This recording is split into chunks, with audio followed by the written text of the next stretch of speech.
Mesdames et messieurs, bonjour. Soyez les bienvenus pour cette nouvelle édition de votre journal de 15 heures. Au sommaire de l'actualité. À la une dans l'actualité nationale, présentation du plan de relance économique.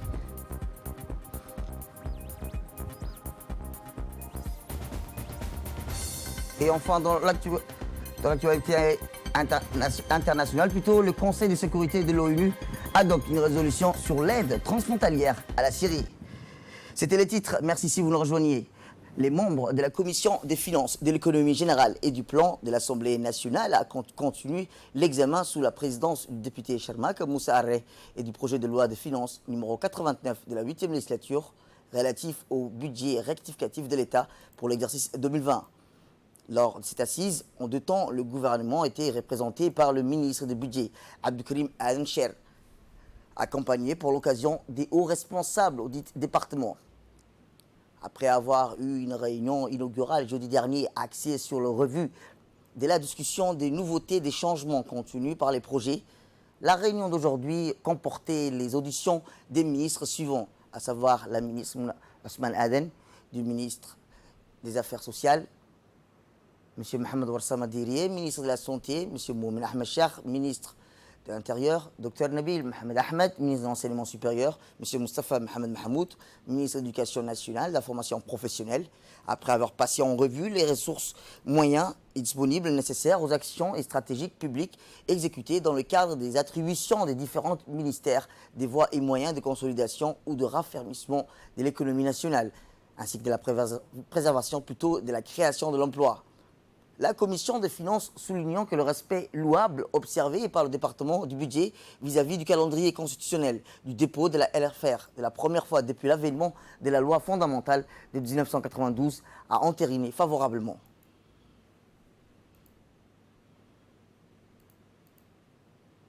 Sans transition, les membres de la commission permanente des affaires étrangères se sont réunis ce matin sous la présidence de l'honorable Abdelrahman Awal Yassine, en vue d'entériner l'examen de dispositions suivantes, portant ratification de l'accord de financement des concessions relatifs au projet central électrique de Demerjouk, ainsi qu'à notre loi portant ratification de l'accord de financement concessionnel relatif à la réponse d'urgence de la lutte contre les criquets pèlerins.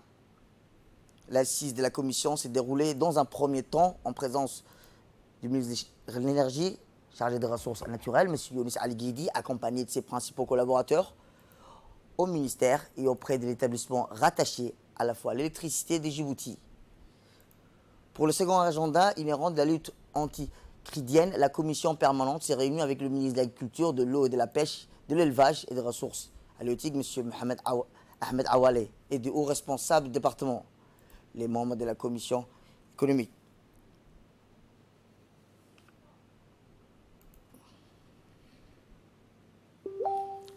Autre actualité nationale, le ministre de l'économie et des finances, M. Ilyas Moussedouale, a ce matin pris part à une réunion de consultation avec les partenaires à l'hôtel Campeski.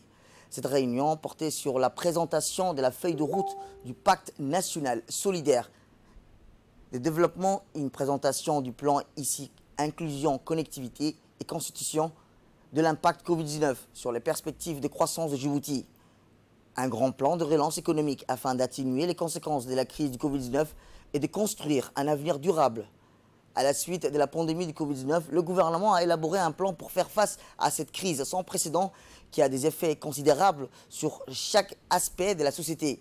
Le ministre de l'économie et son équipe ont présenté une feuille de route fixant les grandes lignes de ces stratégies sur la base d'une immédiate évaluation macroéconomique.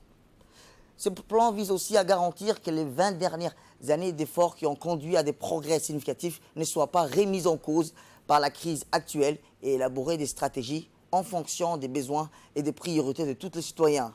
Une stratégie permettant de répondre à Djibouti dans un futur plus prometteur, tout cela dans une approche collaborative, participative. Cette réunion de consultation a rassemblé tous les partenaires au développement, la société civile, qui ont suivi très près cette présentation avec grand intérêt. Une réponse structurée de manière à ne pas laisser personne de côté dans une approche décentralisée pour la santé, la protection sociale et l'accompagnement budgétaire.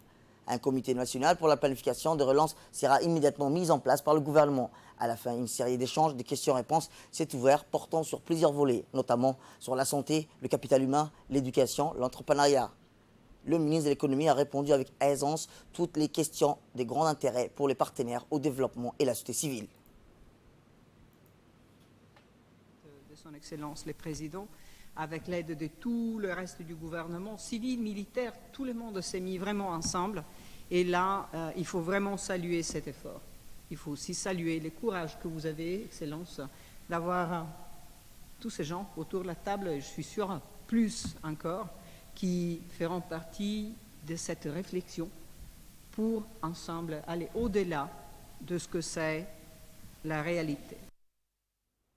Santé à présent, le ministre de la Santé, M. Mohamed Ouarsama Diriye, a réuni ce matin les membres du comité scientifique de la lutte contre le Covid-19.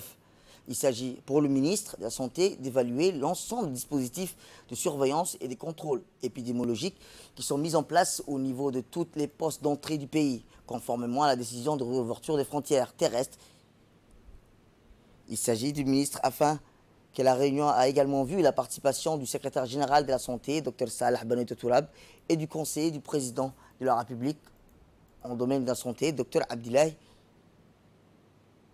Les experts sont donc penchés sur les procédures des mesures mises en place, notamment le centre de dépistage systématique pour les passages plutôt à l'arrivée et au départ de l'aéroport de Djibouti. Rappelons que le ministre de la Santé, M. Mohamed Ouarsama Diriye, a insisté sur l'efficacité de ces dispositifs et ces mesures barrières pour empêcher toute nouvelle réintroduction du Covid-19 dans notre pays.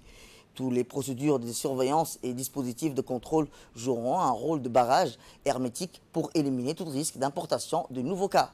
Ces procédures de surveillance comprennent également les activités de prise en charge thérapeutique qui ont été renforcées dans chacun des points d'entrée en précision des probables de cas Covid-19 détectés. Autre actualité nationale, un avion de transport de 59 marins a atterri hier à l'aéroport international d'Ambouli. Ces marins vont remplacer les équipages des 3 navires, à savoir Hausa, le Doubra, le Bahadir, et ces opérations viennent suite à l'appel conjoint de l'OMICE, le CNEF, à la communauté internationale pour lutter une coopération afin de faciliter les échanges d'équipages. L'Office national du tourisme de Djibouti, l'ONTD, a procédé ce matin au lancement d'une série de formations portant sur les thématiques de la culture, de l'entrepreneuriat. Cette formation a vu la participation du directeur de l'Office national du tourisme de Djibouti, M. Ousmane Abdi Mohamed. Le directeur de la NEFIB, Mahmoud Omar, le point focal du projet du CIR à Djibouti, Mme Hiba Ahmed, ainsi que l'expert international Souleymane Niaï, qui a pu se joindre du Sénégal à la formation par visioconférence. Cette formation s'inscrit dans le cadre des activités prévues par le projet cadre intégré renforcé catégorie 2 et se déroulera du 12 au 22 juillet. Ces formations qui visent à inculquer une prise de conscience sur l'importance que revêt le secteur du tourisme à Djibouti en termes d'opportunités d'investissement existant dans ces secteurs, tout en leur permettant d'acquérir les connaissances et des compétences clés en matière d'organisation, de gestion et de mobilisation des fonds.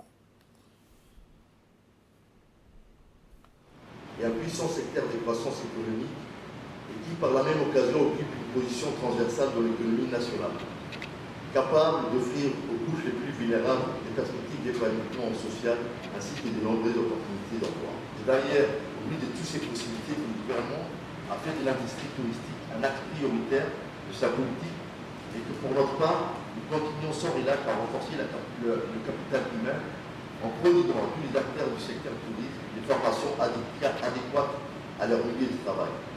Certes, le contexte actuel du Covid-19 peut susciter des craintes sur l'avenir du secteur, mais nous sommes tous convaincus que cette période ne serait qu'une transitoire et un mauvais souvenir. Direction Arhiba, où l'Action Handicap a procédé hier à la distribution des kits d'hygiène composés de savon hydroalcoolique, des masques de protection de gel aux personnes à besoins spéciaux à la cité d'Arhiba. La cérémonie a vu la participation du président handicap, Ali Mohamed Ali, et des responsables des mouvements associatifs, ainsi que des personnes à besoins spéciaux. Les bénéficiaires de ces dons de kits organisés par l'association handicap ont remercié en prenant la parole au président Ali Mohamed Ali, qui a expliqué que le don d'équipement va contrer plutôt la pandémie Covid-19 qui lui a été remis par l'Agence nationale des personnes handicapées, l'ANPH, à Djibouti. Il a par ailleurs ajouté que cette initiative vise à protéger les personnes souffrant des handicaps physiques contre la propagation et la prévention du Covid-19, en exhortant les bénéficiaires à faire usage approprié de ces kits en se lavant les mains avec le savon et respecter les gestes barrières. Il a en outre remercié le président de la République, M. Ismaël Merguele, pour tous les efforts entrepris pour aider les personnes à besoins spéciaux. Direction le nord, à Tadjoura, plus précisément, où la coopérative de Darimolou est répartie sur 6 sites, à savoir Harkedebne, Wendid, Abouyou, Dali. Une zone où les activités agricoles restent les plus répandues et grâce au financement obtenu auprès des Ligades. La culture reprend ses droits et du palmier dattier revêt une importance socio-économique capitale car elle permet d'assurer la subsistance nombreuse des familles dont les moyens d'existence reposent essentiellement sur les produits générés directement et indirectement par cet arbre fruitier. C'est dans le cadre de ces stratégies de lutte contre la pauvreté et dans les zones montagneuses que l'Association pour le développement intègre de la région des Mabla, dirigée par Ahmed Mohamed avec l'appui technique de l'Institut des sciences et de la vie et du Centre d'études et de recherche de Djibouti, le CERD, a créé un jardin oasien unique en son genre. Cette plantation pilote de culture oasienne occupe une superficie de 5000 hectares répartis en 2 zones. Ce jardin est bien aménagé et entretenu. Chaque parcelle est dotée d'un bassin et d'une rétention d'eau et d'un système d'irrigation gravicière. Les palmiers dattiers, pivots de cette culture oasienne, forment l'étage supérieur de la maraîchage et le fourrage occupe la partie inférieure. Eh bien, dans l'actualité internationale, les musulmans de Bosnie ont commémoré hier le 25e anniversaire du génocide de Srebrenica dans un mémorial à l'affluence réduite par l'épidémie du Covid-19. Avec plus de 8000 morts, le massacre est le pire atrocité commise en Bosnie sur le sol européen depuis la Seconde Guerre mondiale. Jusqu'à alors zone protégée des Nations Unies, la Bosnie a été la prise le 11 juillet 1995, 5 mois avant la fin de la guerre, par les forces de Ratko Mladic. Les dirigeants politiques et militaires serbes de Bosnie à l'époque et des frères Radovan et Mladic ont été condamnés à perpétuité par la justice internationale, notamment pour les massacres et le siège de Sarajevo. À ce jour, plus de 6900 victimes du massacre ont été retrouvées. Plus de 80 fosses communes et identifiées. La plupart reposent dans le centre mémorial de génocide. 25 ans après, des corps continuent d'être enterrés après avoir été identifiés. Le massacre est le seul épisode du conflit bosnien qualifié d'acte de génocide par la justice internationale, mais sa gravité est toujours minimisée par les dirigeants politiques des Serbes de Bosnie. Et enfin, je vous dis dans le titre, le Conseil de sécurité a adopté une résolution sur l'aide transfrontalière à la Syrie. Au terme d'une semaine de division et pas moins de 7 scrutins au Conseil de sécurité, le nouveau dispositif transfrontalier de passage à l'aide humanitaire vers le nord-ouest de la Syrie a enfin été voté. L'aide distribuée par l'ONU et des ONG ne pourront plus transiter que par un seul point, contre 4 jusqu'en décembre. Depuis plus que 2 jusqu'à vendredi, ces points transfrontaliers avaient justement dû être fermés quelques heures hier, faute d'avoir été renouvelés à temps par les diplomates.